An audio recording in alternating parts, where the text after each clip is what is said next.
All right, so maybe you're thinking about reading Kristin Hannah's The Women. You've heard of it, right? You might have loved The Nightingale, but is this one actually worth your time? Yeah. To read or not to read? That is the question. Well, we're going to deep dive into it today and help you decide. And we're lucky enough to have our expert critic here to help us figure that out. So to kick things off, what's the verdict? Should we read The Women or what? Well, it's a yes, but with caveats. Okay, interesting. Yeah, it's one of those books that kind of grabs you emotionally, but it is a little bit uneven. Like, I would say it's fast-paced, almost addictive in the first half, but then it gets a little bogged down and maybe a little soap opera-ish as it goes on. Okay, so not a simple thumbs up or thumbs down. Right. I like it when it's complicated. So before we get into the nitty-gritty, who exactly is this book aimed at? Right. Who's going to love it? Who might want to skip it? Yeah. Yeah, I think it's definitely for readers who want like a visceral, emotional journey. I mean, Kristin Hannah is very masterful at putting you right there in the scene, feeling what the characters feel. But if you're looking for more subtle character development or like a deep dive into history, this is not it. Got it. So feelings over facts in this one. Yeah. Okay, so let's talk about the concept. We've got Vietnam War, a young woman named Frankie who becomes an army nurse. That kind of sounds a little familiar, The Nightingale, with a different war. Yeah. What's unique about Hannah's take on this?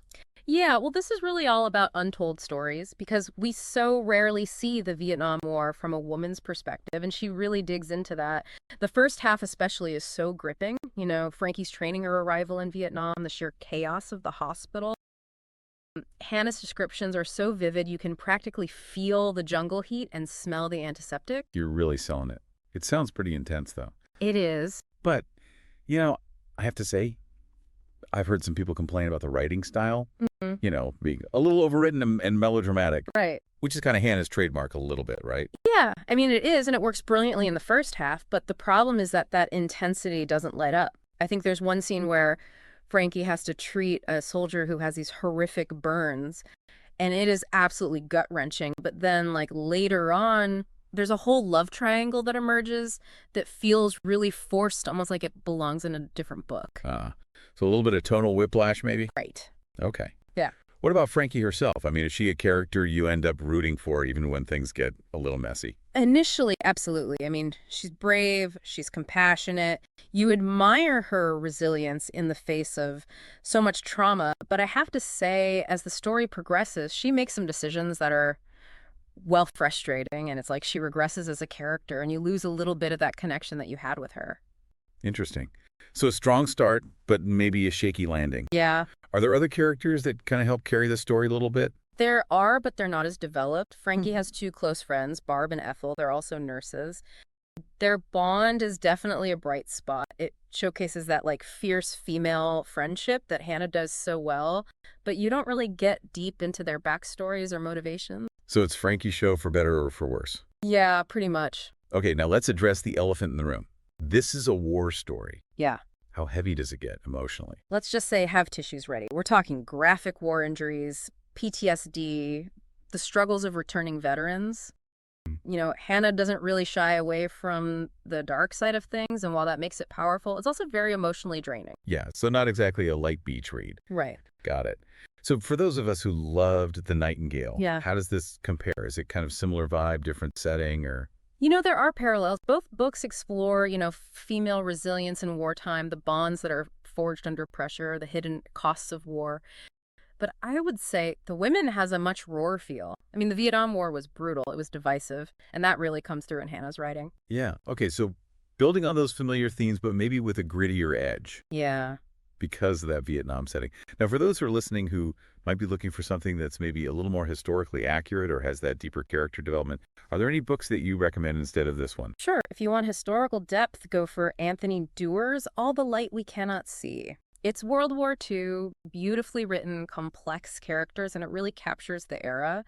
Or if you're drawn to that nurse's perspective, try The Yellowbirds by Kevin Powers. Also about Vietnam, but from a male soldier's point of view. Very powerful, less sentimental than Hannah. All the Light We Cannot See. Classic. And I haven't read The Yellowbirds, but it's been on my list. Yeah. So we've got some good alternatives on the table. And those are just scratching the surface. Oh, yeah. Depending on what aspects of The Women resonate with you, there are tons of other great books out there. I'm glad you said that. This deep dive's already expanding my to-read list. That's what we're here for. But we're not done with the women just yet. Right, we've got to hear more about what makes it work, even with those flaws. Yeah, because even with the flaws, it is a page-turner. Like, Hannah's really good at building suspense, and there are twists you genuinely don't see coming. See, that's what I'm curious about the plot. I know some reviewers called it predictable, relying on those classic war story tropes. But isn't that part of what makes these stories work? Like, when does it become a problem? That's a good question. It's a fine line, I think. Early on, those tropes, they create a sense of familiarity, almost comfort. We know what to expect. The naive recruit, the hardened veteran, the dangers of combat. But when those elements become the only driving force, then I think the story loses depth. So in The Women, do those tropes overshadow the more unique aspects of the story? At times, yes. I mean, there's a whole subplot involving a betrayal back home that feels like straight out of a soap opera, and it distracts from the more compelling themes. Frankie's journey as a nurse and her struggles with PTSD. You mentioned PTSD. That's a pretty heavy topic. How does Hannah handle it? Is it realistically portrayed, or does it kind of veer into melodrama? Yeah, I think it's a mixed bag. Some scenes are incredibly powerful, like when Frankie has a panic attack in a crowded supermarket. You really feel her fear, her isolation, the way that the trauma lingers long after she's left the battlefield. But in other instances, it feels almost romanticized, used more for dramatic effect than genuine exploration of the condition. I see. So the emotional impact is there, but maybe the nuance is missing in some areas. Now, one thing that intrigued me was the book setting. We're talking 1965 America, huge social change happening all over the place. How does Hannah weave that into Frankie's story? It's a crucial element, actually. Frankie returns home expecting to be hailed as a hero, but she's met with apathy, even hostility. People don't want to talk about the war, especially not with a woman who was on the front lines. Wow, that is heartbreaking. I can't imagine the added layer of trauma that would bring. Exactly, and it speaks to a larger issue, the erasure of women's contributions in the Vietnam War. There's this recurring line in the book, there were no women in Vietnam, highlighting how their service was often ignored or dismissed. That's a really powerful point. It makes you think about all those untold stories, the voices that have been silenced throughout history. And in a way, that's what makes this book valuable, even with its flaws. It's shining a light on an experience we don't often hear about. Absolutely. And while it might not be the most nuanced or historically accurate portrayal, it does spark some important conversations. Okay, so flawed but thought-provoking. Mhm. I like it.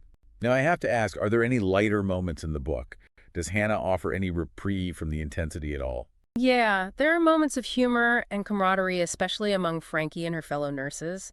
Their bond is a real bright spot, and their banter provides some much-needed levity amidst the darkness. That's reassuring. It's good to know there are those moments of warmth and connection to balance out the heavier aspects. Exactly. It's not all doom and gloom. And those relationships, those moments of human connection are ultimately what make the book resonate, even when the plot stumbles a bit. Speaking of stumbling, we talked earlier about some alternatives for readers who might be seeking something a little different. You mentioned All the Light We Cannot See and The Yellow Birds. Any others that come to mind? If you want a deep dive into female friendship during wartime, but with more historical detail, I would recommend Lilac Girls by Martha Hall Kelly. It follows three women whose lives intersect at Ravensbrück, a Nazi concentration camp for women. Lilac Girls is a powerful read. I second that recommendation. What about for those who are really drawn to Hannah's writing style, but maybe just want a different setting or time period? Oh, if it's the emotional intensity and the themes of resilience that you're after, I'd suggest The Great Alone by Kristin Hannah herself. It's set in 1970s Alaska and deals with themes of domestic abuse and survival. It's got that same gripping quality, but in a completely different context. Okay, so The Great Alone for the Hannah fans who want a different flavor, and Lilac Girls for those who are seeking a little bit more historical depth. Great suggestions. We've covered a lot of ground here, exploring both the strengths and weaknesses of the women. So to bring it back to our initial question, is it worth your time? It's a tough one. It's a flawed book, no doubt, but it's also a really powerful one, and it's certainly sparked some really interesting conversations between us today. Ultimately, I think the decision of whether or not to read it is a personal one. I agree, and hopefully this deep dive is giving you the information you need to make that decision for yourself. We've talked about the writing, the characters, the emotional impact. We've even compared it to other books, but what really sticks with you? Like, what's the one thing you think our listeners should take away from this deep dive? For me, it's the reminder that history is full of untold stories. The women might not be perfect, but It shines a light on an experience that we so rarely see in war literature, the female perspective. And Mm. that, I think, is incredibly valuable. It's funny you should say that because while I was reading through the reviews for this episode, one quote really stuck with me. A reviewer said, "This book made me realize how little I actually knew about the role women played in Vietnam." I thought, wow, that's powerful. Even if the book has its flaws, it's prompting people to think differently, to ask new questions. Exactly. And that's what good historical fiction should do, even if it's not entirely accurate or nuanced. It should spark our curiosity and make us want to learn more to dig deeper. Absolutely. So before we wrap up, I always like to leave our listeners with something to ponder, a question that kind of lingers even after the episode ends. What's one thought-provoking question that you think our listeners should consider based on our discussion of the women? That's a good one. You know, the book really emphasizes how Frankie's service in Vietnam is dismissed and minimized even by those closest to her. It makes me wonder what other contributions throughout history have been overlooked or undervalued simply because they were made by women. What stories are we missing, and how can we actively seek them out and amplify them? Wow, that's such a powerful and relevant question. It's a call to action for all of us to be more curious, more critical, and more inclusive in our understanding of the past. And honestly, it's a question that extends far beyond the realm of historical fiction. It applies to our everyday lives, to the way we interact with the world around us. Couldn't have said it better myself. Well, on that note, I want to thank you, our expert critic, for joining us on this deep dive into the women. It's been a fascinating and thought-provoking conversation. The pleasure was all mine. Always love a good book discussion. And to our listeners, thank you for being here. We encourage you to check out the show notes for links to all the books we mentioned, as well as some additional resources about the Vietnam War and the experiences of women who served. Until next time, keep diving deep, keep asking questions, and keep those untold stories in mind.